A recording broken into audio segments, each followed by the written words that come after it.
Hello friends, नमस्कार। SBS online academy Kuchaman city में आपका स्वागत करता हूं। आज अपन जो टॉपिक लेके आए हैं जो रीट लेवल फर्स्ट और रीट लेवल 2 दोनों के लिए फ़ायदेमंद रहेगा, और वो टॉपिक है अपना रहेगा ज्योमेट्री से समझ। अब ज्योमेट्री में जो टॉपिक लिया जाएगा वो मैं बता दूं आपके सामने क्या होगा। वो होगा जो आपके हमेशा दिमाग में रहती है, और आपके दिमाग में क्या रहता है? रेखा और किरण। और उनके दिमाग में क्या रहता है? रेखाखंड और कोण। जो हमारा टॉपिक रहेगा इससे समझ, आज इनको ही समझेंगे। जो प्रश्न से समझ एग्जाम्पल है वो अपन करेंगे अगले वीडियो में, ठीक है दोस्तों। और रीट लेवल में पेपर का लेवल आपका किस लेवल का आएगा? 10th लेवल का पेपर आपके आता है, तो आपको तैयारी उसी हिसाब से करनी है जिस प्रकार से पेपर का लेवल आता है। यह नहीं कि आप SSC लेवल की आप मैथ पढ़ रहे हो, यह आपका नुकसान दे देगा। क्योंकि इस रीट में कम से कम कितने सब्जेक्ट आते हैं? 5 सब्जेक्ट आते हैं, और 5 सब्जेक्ट में आपको बहुत सारे सभी सब्जेक्टों को पढ़ना होता है, तब जाके आप सफल हो पाओगे। इसलिए आपको जिस प्रकार सिलेबस में लेवल दे रखा है उसी हिसाब से आपको तैयारी करनी है, ताकि आप जल्दी से सफल हो सके। मेरा तो यही मानना है। तो आपका जो रीट का लेवल आता है वो 10th लेवल का आता है, इसलिए आपको ध्यान रखना है दोस्तों, लेवल है उसी हिसाब से आपको तैयारी करनी है। दूसरी बात यह है कि आपको अगर सिलेबस है, नीचे टेलीग्राम का लिंक दे रखा है, उस टेलीग्राम ग्रुप में आपका सिलेबस मिल जाएगा। रीट लेवल एंड फर्स्ट दोनों का जो सिलेबस है टेलीग्राम ग्रुप में डाला हुआ है, ठीक है दोस्तों। तो आज का टॉपिक शुरू करने से पहले हम बात करते हैं ज्योमेट्री से के अतीत के बारे में। भाई ज्योमेट्री का इतिहास क्या रहा है उससे संबंधित थोड़ी सी अपन चर्चा कर लेते हैं। किसी व्यक्ति से अपन परिचय करते हैं तो उसके अगर नहीं जानते हैं तो उसकी हिस्ट्री यानी उसके इतिहास के बारे में जानते हैं। तो सबसे पहले अपन जानते हैं ज्योमेट्री के इतिहास के बारे में। ज्योमेट्री यानी ज्यामिति, क्या? ज्यामिति। और ज्यामिति से शुरू करने से पहले ज्योमेट्री शब्द किन शब्दों से मिलकर बनना होता है? ज्योमेट्री शब्द आपका बना है, एक तो जियो और दूसरा है मीटर्स। किससे बना है? मीटर्स। जियो का अर्थ होता है जया या भूमि, जया या भूमि, और मीटर्स का अर्थ होता है माप से होता है, ठीक है। तो इसका मतलब ज्यामिति का किस में उपयोग किया जाता था प्राचीन समय में, या अभी जो वर्तमान में किया जा रहा है किस में? भूमि मापने में किया जाता था। दो यूनानी शब्द कौन से? यहाँ पर नहीं लिखा, लिख देता हूँ। यूनानी शब्द है, और जियो और मीटर दोनों से ये मिलकर बना है। और मीटर्स का मतलब होता है माप, और जया या भूमि, जियो का मतलब होता है जया या भूमि, ठीक है दोस्तों। अब अपन बात करते हैं कि इनका विकास कैसे हुआ। जैसे जैसे सभ्यताओं का विकास हुआ, आप सभ्यता पढ़ते हो हिस्ट्री के अंदर, यानी जैसे जैसे अपनी सभ्यताओं का विकास हुआ, जैसे जैसे पब्लिसिटी बढ़ी, उसी के हिसाब से भूमि को मापने की समस्या उत्पन्न हुई, और उसी समस्या ने किसका जन्म लिया? ज्यामिति का जन्म लिया। गणित की किस शाखा ने जन्म लिया? ज्योमेट्री ने, ठीक है दोस्तों। और हमारे जो भारत में आर्यभट्ट प्रथम है, आर्यभट्ट सेकंड है, वारामीर है, भास्कराचार्य जी है, इनका ज्योमेट्री में अतुल्य योगदान रहा है, ठीक है। और आपने मोहनजोदड़ो में पढ़ा था कि मोहनजोदड़ो की खुदाई में क्या मिला था? वहाँ पर जो मकान बनाए जाते थे या सड़कें बनाई जाती थी, प्राचीन समय में ज्यामिति या ज्योमेट्री का उपयोग किया जाता था। अब अपन बात करते हैं जो आपके दिमाग में रहती है, कौन रहती है? रेखा, कोण, बिंदु, जो भी आपके दिमाग में उसके बारे में अपन पढ़ते हैं। तो सबसे पहले अपन किसको लेते हैं? यह बिंदु। किसकी बात करेंगे? बिंदु की। अब बिंदु वह नहीं है जो आपके पड़ोस में रहती है, ये बिंदु है जो हमें ज्योमेट्री में काम में लेते हैं, ठीक है दोस्तों, ध्यान रखना। वो बिंदु नहीं है, और इस बिंदु को इंग्लिश में क्या बोलते हैं? पॉइंट। अब बिंदु की विशेषता क्या होती है कि ये कल्पना मात्र है। पेंसिल को जितना बारीक हो सके उतना बारीक कीजिए और अपन यहाँ पर अपनी जो भी कॉपी या पेज उस पर लगाइए। वो किसको प्रदर्शित करेगा? एक बिंदु को प्रदर्शित करेगा। तो बिंदु एक क्या है? कल्पना है। क्या है? कल्पना, जिसको क्या है? साकार रूप देना संभव नहीं होता है, जिसकी ना तो लंबाई होती है ना चौड़ाई होती है, एक कल्पना मात्र इसे मान लिया जाता है। और ये किसका निर्धारण करता है? ये सिर्फ और सिर्फ स्थान का निर्धारण करता है। किसका निर्धारण करता है? ना तो इसकी लंबाई होती है ना इसकी चौड़ाई होती है, ना लंबाई और ना ही चौड़ाई होती है। किसकी? बिंदु की। ये अपनी जगह पर स्थिर रहता है, ठीक है, ना लंबाई और ना चौड़ाई। और ये किसका निर्धारण करता है? ये स्थान का निर्धारण करता है। किसका? स्थान का निर्धारण करता है। किसका निर्धारण करता है? स्थान का निर्धारण करता है। और इसको व्यक्त करने के लिए अपन क्या करते हैं? इससे व्यक्त करने के लिए किसका उपयोग करते हैं?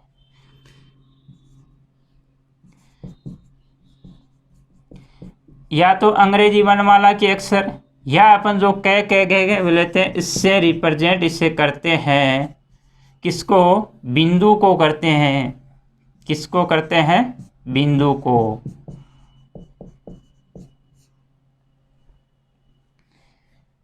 सॉरी, यहाँ पर का उपयोग करते हैं।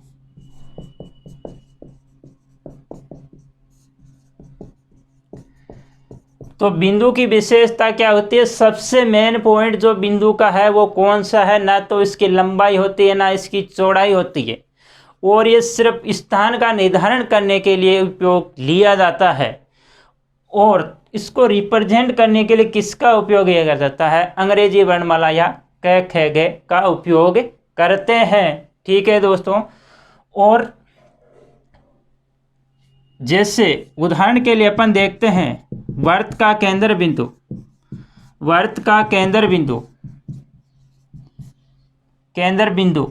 भाई जो वृत्त का केंद्र बिंदु होता है उसे बिंदु ही तो बोलते हैं। या परिकेंद्र पढ़ते हैं, हमें आगे पढ़ेंगे भी। परिकेंद्र बिंदु या अंतःकेंद्र बिंदु अब अपन बात करेंगे उस रेखा और रेखाखंड के बारे में जो कि आपको किसका इंतजार है? रेखा का इंतजार है। तो उस रेखा के बारे में अपन में लिख रहा हूं मैं रेखाखंड। क्या लिख रहा हूं? रेखाखंड अर्थात लाइन सेगमेंट। और दूसरी तरफ मैं लिख रहा हूं रेखा, लाइन। अब ये रेखा भी जो ये आपके पड़ोस में रहती है वो रेखा नहीं है। वो रेखा जो हमें ज्योमेट्री में पढ़ेंगे वो रेखा है। ठीक है दोस्तों। तो रेखाखंड क्या होते हैं? सबसे पहले अपन बात करते हैं रेखाखंड की। रेखाखंड दो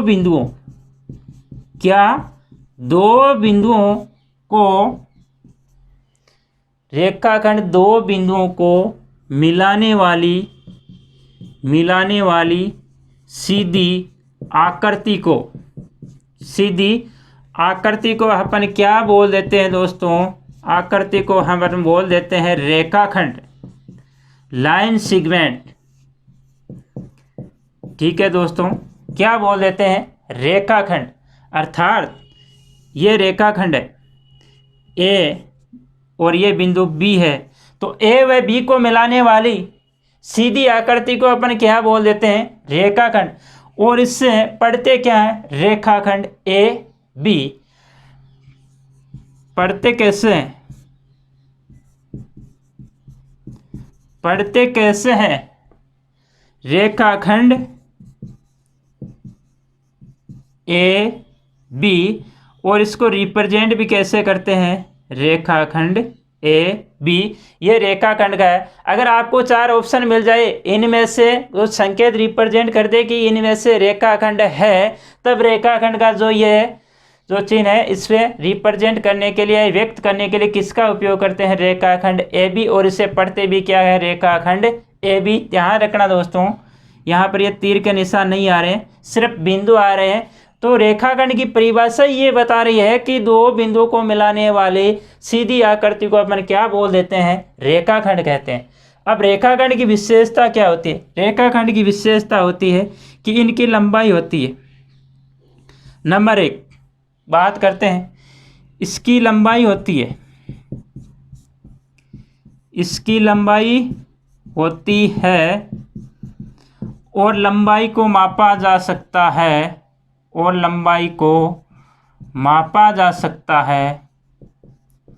क्या किया जा सकता है? लंबाई को, यानी 5 सेंटीमीटर 2 सेंटीमीटर जो भी माप की रेखाखंड है उससे माप सकते हैं आसानी के साथ से, वो भी लंबाई को मापा जा सकता है। दूसरी इसकी जो प्रमुख विशेषता होती है वो क्या है दोस्तों? इसके प्रारंभिक व अंतिम बिंदु उपस्थित होते हैं, यानी रेखाखंड के प्रारंभिक व अंतिम बिंदु होते हैं, अंतिम बिंदु होते हैं। ये आपकी रेखाखंड की विशेषता थी। अब अपन बात करते हैं रेखा की विशेषता क्या होती है, रेखा कहाँ से निकलती है और कहाँ को जाती है, किसके बारे में बात करते हैं अपन रेखा। तो रेखा की विशेषता पढ़ने से पहले अपन बात करते हैं कि रेखा होती क्या है। अगर रेखाखंड आपको दिया हुआ है तो रेखाखंड के दोनों सिरों को असीमित लंबाई तक बढ़ा दिया जाए तो इस प्रकार बनी आकृति को अपन क्या बोल देते हैं, रेखा बोल देते हैं। परिभाषा यहाँ पर मैं नहीं लिख रहा हूँ, यहीं से आपको बता रहा हूँ कि रेखाखंड के दोनों सिरों को असीमित लंबाई तक, यानी असीमित लंबाई तक दोनों सिरों को बढ़ा दिया जाए तो इस प्रकार बनी आकृति को अपन क्या बोलेंगे, रेखा। और रेखा, ये मान लो बिंदु ये बी, यहाँ पर ए था, तो इनके दोनों सिरों को असीमित लंबाई तक बढ़ा दिया, तब ये क्या बन जाएगी, रेखा। और रेखा कहाँ से निकलती है और कहाँ जाती है किसी को पता ही नहीं है। अब रेखा की विशेषता क्या होती है? नंबर 1, इससे व्यक्त करने के लिए किस प्रकार करते हैं, रेखा ए बी और इस पर तीर का निशान दोनों साइड से असीमित। ये किसका रिप्रेजेंट करता है? ये रेखा को रिप्रेजेंट करता है, ठीक है। और इसको पढ़ते क्या है, रेखा ए बी, ठीक है दोस्तों।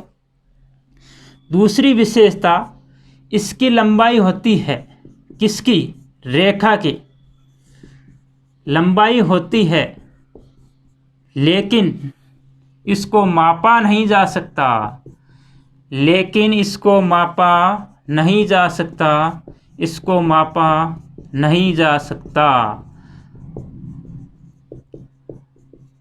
क्यों नहीं माप सकते? क्योंकि पता ही नहीं है कहाँ से निकल रही है और कहाँ को जा रही है, इसलिए अपन रेखा की लंबाई नहीं माप सकते। रेखा की लंबाई अनंत होती है और इसकी लंबाई क्या होती है, अनंत होती है, ठीक है दोस्तों। और दूसरी विशेषता अपन ज्ञात करते हैं, नंबर 3 पर बात करते हैं, इसकी रेखा की चौड़ाई नहीं होती है, रेखा की चौड़ाई नहीं होती है।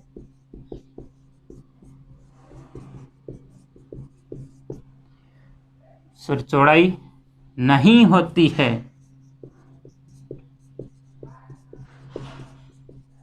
किसकी चौड़ाई नहीं होती है, रेखा की। इसमें नहीं लिखा है रेखा, हाँ इसकी भी चौड़ाई नहीं होती है, यहां पर भी लिख लेना।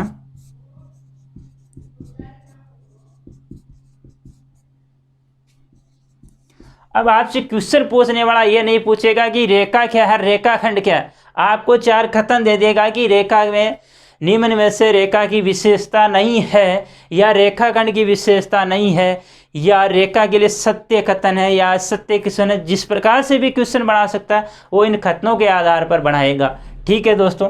और चौथी विशेषता इसकी क्या होती है, इसके प्रारंभिक वह अंतिम बिंदु नहीं होते हैं, प्रारंभिक व अंतिम बिंदु नहीं होते हैं। किसके? रेखा के। अर्थात प्रारंभिक व अंतिम बिंदु क्यों नहीं होते हैं? क्योंकि पता ही नहीं कहाँ से आई है और कहाँ को जा रही है। विशेषता है कि दो बिंदुओं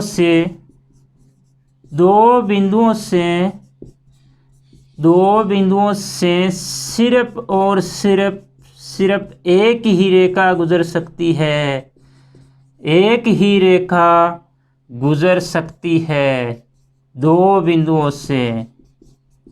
या इसका उल्टा करें तो क्या होगा कि दो बिंदुओं से सिर्फ एक ही रेखा गुजर सकती है, ठीक है। और इसका उल्टा करेंगे तो क्या हो जाएगा कि एक रेखा दो बिंदुओं से गुजरती है, ठीक है दोस्तों। तो रेखा और रेखाखंड की ये विशेषता थी। अपन एक बार दोहरा लेते हैं फटाफट। तो ये दो बिंदुओं को मिलाने वाली सीधी आकृति को अपन क्या बोल देते हैं? रेखाखंड बोल देते हैं। और रेखाखंड का ये आपके सामने आकृति दिख रही है, और उसको रिप्रेजेंट करने के लिए किसका उपयोग करते हैं? रेखाखंड AB का। और इसकी लंबाई होती है और लंबाई को आसानी के साथ मापा जा सकता है। दूसरी बात, रेखाखंड के प्रारंभिक व अंतिम बिंदु होते हैं तभी तो मापना संभव होता है, इसलिए इसके प्रारंभिक व अंतिम बिंदु होते हैं और इसकी चौड़ाई नहीं होती है। ये किसकी विशेषता है? रेखाखंड की। दूसरी बात आती है रेखा लाइन से। अब रेखा का पता ही नहीं है कहाँ जाएगी कहाँ नहीं जाएगी। रेखा की पहली विशेषता, इसको रिप्रेजेंट करने के लिए, और इसकी पहले परिभाषा क्या बताई थी आपको कि रेखाखंड के दोनों सिरों को असीमित लंबाई तक बढ़ा दिया जाए तो इस प्रकार बनी आकृति को हम क्या बोल देते हैं? रेखा। और रेखा क्या है? रिप्रेजेंट करने रेखा AB, ऊपर तीर के निशान दोनों साइड में ध्यान रखना। और इसकी विशेषता क्या होती है? इसकी लंबाई होती है, लेकिन इसको मापा नहीं जा सकता क्योंकि इसकी लंबाई अनंत होती है। दोनों सिरों से अनंत असीमित लंबाई तक बड़ी होती है। कहाँ तक जाएगी किसी को भी पता नहीं है। तीसरी विशेषता क्या होती है? रेखा की चौड़ाई नहीं होती है। और चौथी विशेषता क्या होती है? इसके प्रारंभिक व अंतिम बिंदु भी नहीं होते हैं। और पांचवी विशेषता होती है दो बिंदुओं से सिर्फ और सिर्फ एक ही रेखा गुजर सकती है, या एक रेखा कम से कम दो बिंदुओं से गुजरेगी ही। ये प्रमुख रेखा और रेखाखंड की विशेषता थी, ठीक है दोस्तों। अब अपन बात करते हैं किरण की। किसकी बात करते हैं? किरण की। तो किरण की विशेषता क्या होती है? देखते हैं किरण की क्या विशेषता है और क्या उसकी खूबियां हैं, क्या उसकी कमियां हैं। किसकी? किरण की। तो बात कर लेते हैं अपन किरण। वाह भाई किरण है, यह किरण आपकी। किरण की परिभाषा क्या हो जाएगी? ठीक है, किरण कौन सी किरण? जो ज्योमेट्री में पढ़ेंगे वो नहीं, कौन सी? जो ज्योमेट्री में पढ़ते हैं अपन। क्या? किरण। तो किरण की विशेषता पढ़ने से पहले अपन बात करते हैं इसकी परिभाषा क्या हो सकती है। एक रेखाखंड के एक सिरे को असीमित लंबाई तक अगर बढ़ा दिया जाए तो इस प्रकार बनी आकृति अपने पास था रेखाखंड। सब किस पर खेल चल रहा है? रेखाखंड AB था। रेखाखंड की परिभाषा क्या थी कि दो बिंदुओं को मिलाने वाली सीधी आकृति को अपन रेखाखंड बोल देते हैं, ठीक है। क्या बोल देते हैं? रेखाखंड। अब उसके एक सिरे को अपन असीमित लंबाई तक बढ़ा देते हैं। क्या करते हैं? बढ़ा देते हैं असीमित लंबाई तक बढ़ा देते हैं तो इस प्रकार बनी आकृति को क्या बोल देते हैं? किरण। अब किरण अपने घर से तो निकलती है, यहाँ पर मैं बिंदु P यहाँ पर क्यों ले लेता हूँ, ठीक है। अपने घर से तो निकलती है लेकिन कहाँ जा रही है किसी को पता नहीं है। अर्थात मेरा कहने का मतलब क्या है कि इसका प्रारंभिक बिंदु तो होता है लेकिन इसका अंतिम बिंदु नहीं होता। किसका?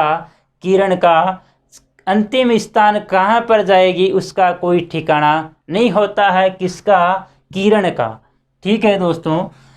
तो इसको रिप्रेजेंट करने के लिए किसका उपयोग करते हैं? किरण। इसे पढ़ेंगे क्या? किरण PQ, और इस पर इस प्रकार का से लगाएगा, किसका लगा दें, किरण।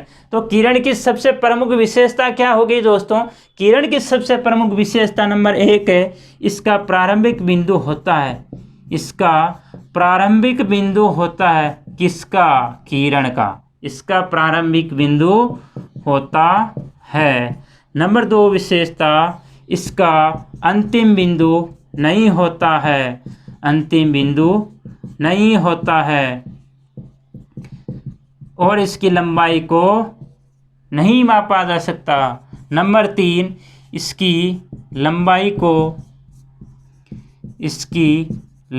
को नहीं मापा जा सकता, इसकी लंबाई को नहीं मापा जा सकता है, किसकी, किरण को। ठीक है, ये इसकी प्रमुख विशेषता थी। इसका प्रारंभिक बिंदु होता है, इसका अंतिम बिंदु नहीं होता, इसकी लंबाई को नहीं मापा जा सकता है। ये किनकी विशेषता है, किरण की। ठीक है दोस्तों, अब अपन बात करते हैं एंगल की। किसकी बात करते हैं, एंगल की। तो अपन बात कर रहे थे एंगल की। एंगल की बात करने से पहले अपन बात कर लेते हैं किसकी, सरल रेखा की, सिंपल लाइन की। किसकी, सरल रेखा की। सिंपल रेखा क्या होती है, दो बिंदुओं को मिलाने वाली सीधी रेखा को अपन क्या बोल देते हैं दोस्तों, सीधी रेखा को अपन बोल देते हैं सरल रेखा। क्या बोल देते हैं, सरल रेखा। और दूसरी बात आती है वक्र रेखा की। किसकी, वक्र रेखा की। वक्र रेखा किसे कहते हैं, दो बिंदुओं को मिलाने वाली टेढ़ी मेढ़ी रेखा को अपन क्या बोल देते हैं, वक्र रेखा। दो बिंदुओं को मिलाने वाली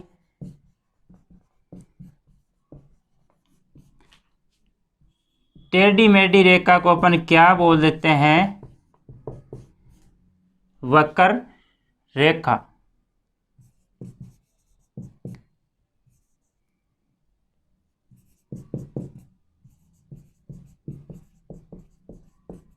जैसे मान लो आपके यहाँ पर दो बिंदु ए है, दूसरा बिंदु यहाँ पर बी है, तो ए और बी को मिलाने वाली सीधी रेखा को अपन क्या बोल देते हैं, सरल रेखा। यानी सीधी रेखा सरल रेखा कहलाती है। और सीधी रेखा कौन सी होगी, जिसके सबसे कम दूरी यानी सबसे छोटी, यहाँ पर सबसे छोटी सीधी रेखा को अपन क्या बोलते हैं, सरल रेखा। और इन्हीं बिंदुओं को अगर टेढ़ी मेढ़ी रेखा जो मिला रही है दोनों बिंदुओं को, उन रेखा को अपन क्या बोल देते हैं, वक्र रेखा। अब अपन बात करते हैं किसकी, जब एक ही बिंदु से दो किरणें निकलती है,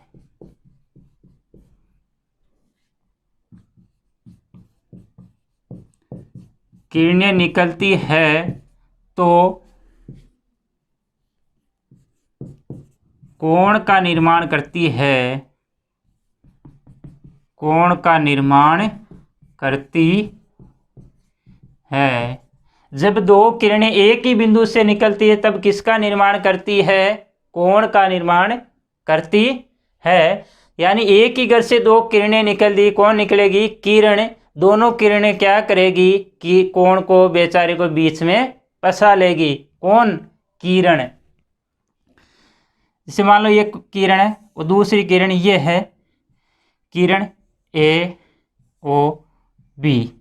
पहली किरण कौन से, ओ बी। दूसरी किरण कौन से निकल रही है, ओ ए। एक ही बिंदु से निकल रही है और जिस बिंदु से निकल रही है, और ये कोण, ये यहाँ पर किसको प्रदर्शित करेगा, कोण को। और ये कोण का क्या कहलाएगा, शीर्ष। क्या कहलाएगा, शीर्ष।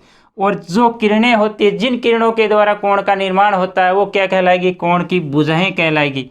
ये दोनों भुजा ओ ए और भुजा ओ बी, इसकी क्या कहलाएगी, कोण की भुजाएं कहलाएगी। किसकी, कोण की। और दोनों किरणें क्या करती है, इस बेचारे कोण को बीच में फंसा लेती है। दोनों एक ही घर से निकलती है, यानी एक ही बिंदु से यहाँ से दोनों निकल देती है। और किसको फंसाती है जाल में, कोण को। तो भुजा ओ ए और ओ बी, और इसको रिप्रेजेंट करते हैं या तो कोण ए ओ बी या कोण बी ओ ए, या इसको अपन व्यक्त कर सकते हैं जहाँ पर कोण बन रहा है ये कोण का चिन्ह है, और जहाँ पर जिस बिंदु पर कोण बन रहा है उसको यहाँ पर लिख देते हैं। किस बिंदु पर बन रहा है? यहाँ पर ओ पर। तो इस प्रकार अब अपन बात करते हैं कोणों के प्रकार, टाइप्स ऑफ एंगल। कोण के प्रकार कितने होते हैं? तो उससे सबसे पहले अपन बात करते हैं किसकी? न्यून कोण की, कि न्यून कोण क्या होता है, यानी एक्यूट एंगल क्या होता है। नंबर 1 न्यून कोण, एक्यूट एंगल। तो एक्यूट एंगल कौन सा होता है? वह कोण जिसका मान 0 डिग्री से बड़ा होता है लेकिन 90 डिग्री से छोटा होता है, वो कोण कौन सा होगा? आपका न्यून कोण यानी एक्यूट कोण, यानी 0 से बड़ा लेकिन यहाँ पर थीटा कोई कोण है, ठीक है, और उसका मान अगर 0 से बड़ा है और 90 से छोटा है तो उस कोण को अपन क्या बोल देते हैं? न्यून कोण। अगर मैं चित्र बनाता हूँ तो यह आपका 90 डिग्री का कोण बनता है। अगर एक रेखा पर सीधी रेखा खड़ी है तो ये कितने डिग्री का बनता है? 90 डिग्री का। लेकिन अगर इससे थोड़ा छोटा कर दूं तो ये कोण कौन सा बनेगा? ये कोण कौन सा बनेगा? न्यून कोण। अगर आपको क्वेश्चन में 4 आकृतियां देती कि इनमें से कौन सा न्यून कोण है, तो आपको ध्यान रखना है अगर रेखा इस प्रकार झुकी हुई है तो वो कौन सा कोण होगा? न्यून कोण। अब अपन बात करते हैं किसकी? नंबर 2 पर कौन सा आता है? समकोण। कौन सा आता है? समकोण, राइट एंगल। किसकी बात करते हैं? Right angle. राइट एंगल यानी थीटा का मान अगर 90 डिग्री है, 90 डिग्री है, तो उसको अपन क्या बोल देते हैं? Right angle. और राइट एंगल का जो आलेख बनेगा वो है ये, और यहाँ पर ये 90 डिग्री का कोण बनता है। तीसरी करते हैं अधिक कोण की, और अधिक कोण को इंग्लिश में बोले तो ऑब्ट्यूज एंगल। जिसका मान कितना होता है? 90 डिग्री से बड़ा होता है लेकिन 180 से छोटा होता है, उस कोण को अपन क्या बोल देते हैं? अधिक कोण। 90 डिग्री से बड़ा, 180 डिग्री से छोटा, ठीक है। अब अपन बात करते हैं सरल या ऋजु कोण।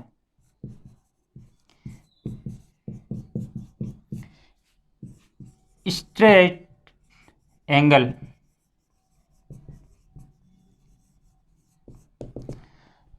यानी जिस कोण का मान 180 डिग्री होता है उसको सरल कोण बोलते हैं। क्या बोलते हैं? सरल या ऋजु कोण। यानी थीटा का मान उसमें कितना होता है? 180 डिग्री। और इसके जो डायग्राम है उसके बाद में, और लास्ट एंड फाइनल जो आपका कोण का प्रकार होता है वो है आपका वृत्त या प्रतिवर्ती कोण। वृत्त या प्रतिवर्ती कोण, और इंग्लिश में बोले तो क्या होगा? रिफ्लेक्स कोण।